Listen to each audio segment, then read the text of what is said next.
gibago ng'anyo ka koro giwacho ni gin kit chiemo manikelo negi kanye ma ok ne ber ahinya. Kata kamano mano mana achiel kuom ranyisi kachiel kod weche mamoko ma bende waneno ka biro e lela to hie nyalo bedo nang'o matimore. Henry gi pacha gima neno ka timore makelo liet moloyo e skunde sekondar jonyuol taneno ka gifail walimu e yo machalo nang'o nikech iyudo ka kaka an samoro janyuol na nigi nyalo moingo japuonj mapuonja.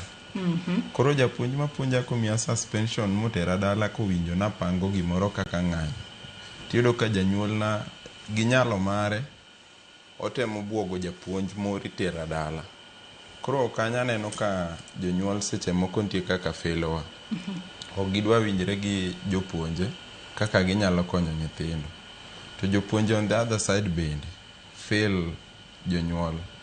Nikech iyudo ka gi samoro gitero joma innocent dala ni obuogo skul to giweyo joma kelo shida.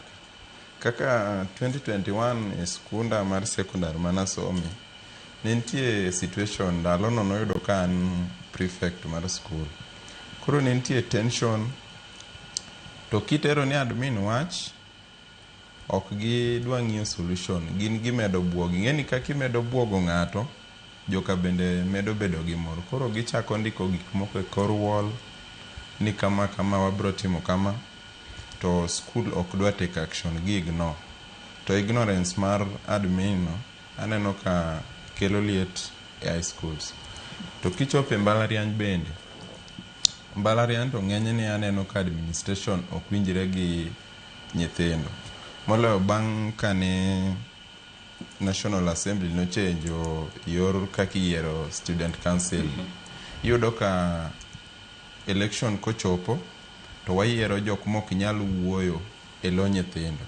Kaka mbalariany komantie wan ng'eni kwaseyiero delegates gi congresses to gidhi kache ka giyiero president motelo ne koro student council. Tiyudo ka giyiero ng'ama yom ma samoro nyalo mare ne en gi pesa moloyo ng'at ma otegno manyalo wuoyo e lo nyithindo.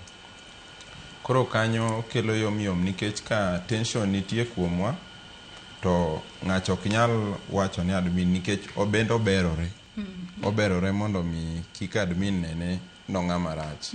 Koro kanya neno ka kelo koso winjruok.